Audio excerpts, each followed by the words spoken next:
Hi అండి. 'Kubera' movie చాలా బావుందని తెలిసి నేను, మా ఆయన, మా అబ్బాయి ముగ్గురం కలిసి సినిమాకైతే బయలుదేరేసాం.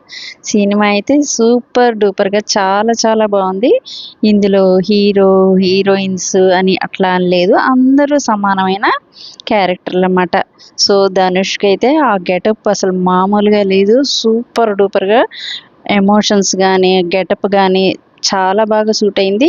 సూపర్‌గా నటించేశాడు. అట్లాగే నాగార్జున గారు కూడా చాలా చాలా బాగా ఒక డిఫరెంట్ రోల్ అయితే చేశారు. డైరెక్షన్ గానీ, మ్యూజిక్ గానీ అందరూ చాలా బాగా చేశారు. ఇంత మంచి స్టోరీని మన తెలుగు వాళ్ళు తీయటం కూడా చాలా చాలా గర్వంగా ఉంది. సో, ఇంక ముందు కూడా ఇలాంటి మంచి మెసేజ్ ఓరియెంటెడ్ సినిమాలు తీయాలి. తమిళ్‌లో అయితే ధనుష్‌కి చాలా దగ్గరగా ఇలాంటి పాత్రలైతే చేశారు గనక కొట్టిన పిండే అనమాట. So, super duper awards guarantee. తప్పకుండా చూసేయండి.